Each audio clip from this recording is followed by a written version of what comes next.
Hello నమస్తే, నేను మీ నక్క మహేష్ యాదవ్. ఈరోజు మనం చర్చించబోయేది తెలంగాణ రైతన్నల గురించి. అన్నం పండించే బీసీలు, యాదవులు, బహుజన రైతుల గురించి. కానీ ఆ వరి బియ్యంగా మారి మార్కెట్కి వెళ్ళేటప్పుడు ఎవరి చేతుల్లోకి వెళ్తుంది అన్న నగ్న సత్యం గురించి. ఇది కేవలం ఆర్థిక విషయం గురించి కాదు, ఇది సామాజిక న్యాయం, కుల ఆధిపత్యం గురించి. 2023-24 సంవత్సరంలో తెలంగాణ రాష్ట్రంలో వరి సాగు విస్తీర్ణం సుమారు 1,18,00,000 ఎకరాలు. దీని ద్వారా 2,60,00,000 టన్నుల వరి ఉత్పత్తి అయింది. ఆ వరిని మిల్లింగ్ చేస్తే సుమారు 1,73,00,000 టన్నుల బియ్యం వచ్చింది.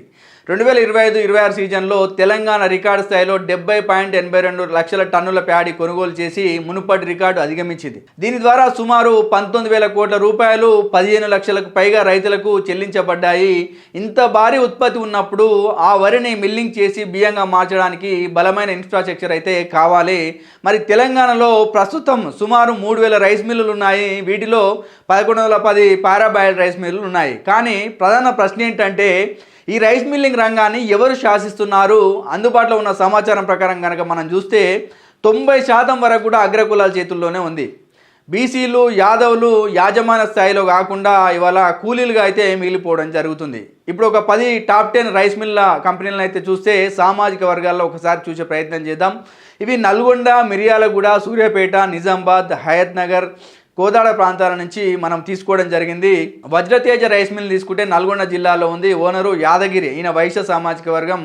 లక్ష్మీ శ్రీనివాస రైస్ మిల్ ఇది మిర్యాలగూడ ప్రాంతంలో ఉంది. ఓనర్ రామచంద్రారెడ్డి, ఈయన రెడ్డి సామాజిక వర్గం. అదేవిధంగా మహాతేజ రైస్ మిల్ ఇది కూడా మిర్యాలగూడ ప్రాంతంలో ఉంది. ఓనర్ కుశలయ్య, ఈయన వైశ్య సామాజిక వర్గం. అదేవిధంగా గాయత్రి రైస్ మిల్ ఇది సూర్యాపేట ప్రాంతంలో ఉంది. ఓనరు దేవేందర్ రెడ్డి, రెడ్డి సామాజిక వర్గం.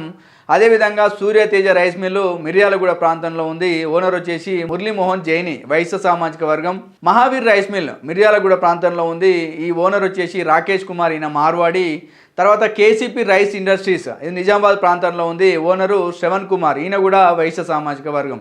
అదేవిధంగా Aishwarya agri processors private limited ఇది హైదరాబాద్ ప్రాంతంలో ఉంది.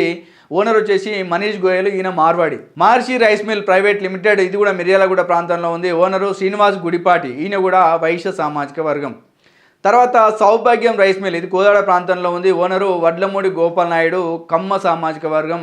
సో ఇవి అందరినీ చూస్తే కనుక ఈ టాప్ 10 మిల్లుల్లో ఒక్కటి కూడా బీసీ లేదా యాదవ్ ఓనర్ అయితే లేడు. అంతా కూడా వైశ్య, రెడ్డి, కమ్మ ఇట్లా యాజమాన్యాల్లో అయితే ఉండడం జరుగుతుంది. ఇక్కడే మనం ముఖ్యమైన విషయాన్ని చూడాలనుకుంటున్నాము. నేను ఈ మిల్లుల పేర్లు, ప్రాంతాలు, ఓనర్ల కులాలు వివరంగా ఎందుకు చెప్తున్నానంటే, ఎవరినో వ్యక్తిగతంగా టార్గెట్ చేయడం కోసం కాదు, మన బీసీలను, యాదవులను ఒకరికొకరు సహకరించుకోవాలని, కలిసి ముందుకు వెళ్ళాలని, మీరు కూడా ఈ వ్యాపారాల్లో రాణించాలని నా యొక్క ముఖ్య ఉద్దేశము.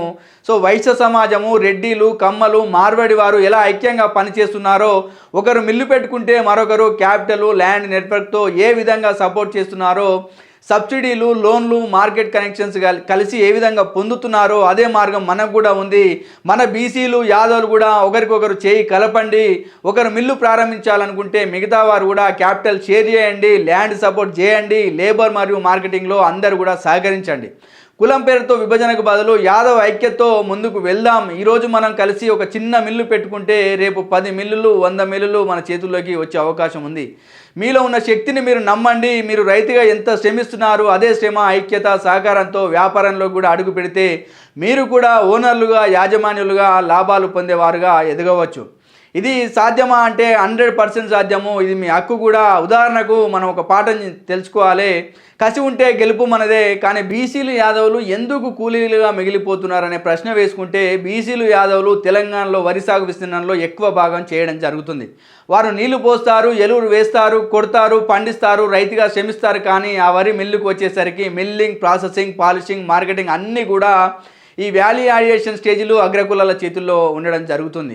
ఎందుకు ఇలా జరుగుతుంది అంటే, క్యాపిటల్ నెట్వర్క్ లేకపోవడం. మిల్లు సెటప్ చేయాలంటే కోట్లు కావాలి. బ్యాంక్ లోన్స్, సబ్సిడీలు, సిఎంఆర్ కోటాలు, పవర్ రిబేట్లు ఇవన్నీ కూడా అగ్రకులాల వారి నెట్వర్క్ ద్వారా సులభంగా వాళ్ళకు వస్తున్నాయి.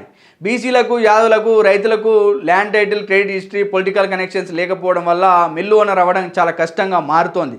సబ్సిడీలు అగ్రికులాల వారే అందుకుంటున్నారు. కేంద్ర రాష్ట్ర ప్రభుత్వాల నుంచి వచ్చే సబ్సిడీలు, ఫుడ్ ప్రాసెసింగ్ ఇన్సెంటివ్స్ కూడా అందరూ కూడా అగ్రకులాలకు చెందిన ఓనర్లే పొందుతున్నారు. బహుజనులు కేవలం కూలీలుగా మిల్లులో పనిచేస్తూ ఉన్నారు. రైతు శ్రమతో వచ్చిన వరి మిల్లర్ లాభం పొంది బియ్యం అమ్మి లాభాలు జేబులోకి వాళ్ళ యాజమానుల చేతుల్లోకి వెళ్తున్నాయి. రైతు మాత్రం కేవలం ఎంఎస్పి ధరకే అమ్ముకోవడం జరుగుతుంది. ఇది క్లియర్గా మనం గమనిస్తే ఇది కులాధిపత్యం. కాబట్టి బీసీలు యాదవులు వరి పండించి కూలీలుగా మిగిలిపోవద్దు, మీరు కూడా కంపెనీ ఓనర్లుగా ఎదగాల్సినటువంటి అవసరం ఉంది. అలాంటి వ్యవస్థను కూడా మనం డిజైన్ చేసుకోవాలి.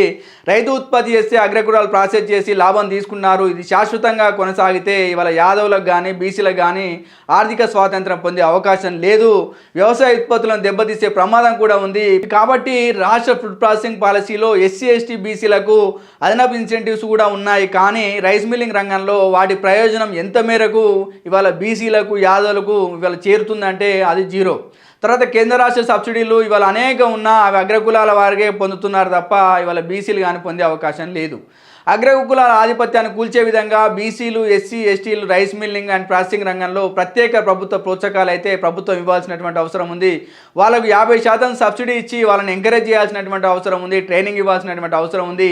ఇదన్నీ జరగాలంటే ఖచ్చితంగా ఇవాళ రాజ్యాధికారం అనేది బీసీల చేతిలో ఉన్నప్పుడే ఇదంతా సాధ్యమవుతుంది. కాబట్టి ఇవాళ వ్యాపారాలు సామాజికంగా విద్యాపరంగా ఆర్గనైజ్ అయ్యి ఖచ్చితంగా బీసీలు యాదవులు రాజ్యాధికారం సైడ్ కూడా ఆలోచన చేయాల్సినటువంటి అవసరం ఉంది. కాబట్టి బీసీలు యాదవులు ఒకరికొకరు సహకరించుకొని ఎలా ముందుకు వెళ్ళాలనే ప్రశ్నలు కూడా వేసుకోవాల్సినటువంటి అవసరం ఉంది. ఈ యొక్క వీడియో నచ్చినైతే ఖచ్చితంగా లైక్ చేయండి, షేర్ చేయండి. ఇలాంటి విశ్లేషణల కోసం మా యొక్క ఛానల్ని సబ్స్క్రైబ్ చేయండి. కాబట్టి ఇలాంటి అప్డేట్స్తో మీ ముందుకు వచ్చే ప్రయత్నం చేస్తాను. కాబట్టి చూస్తూనే ఉండండి Yadav vision channel. Thank you.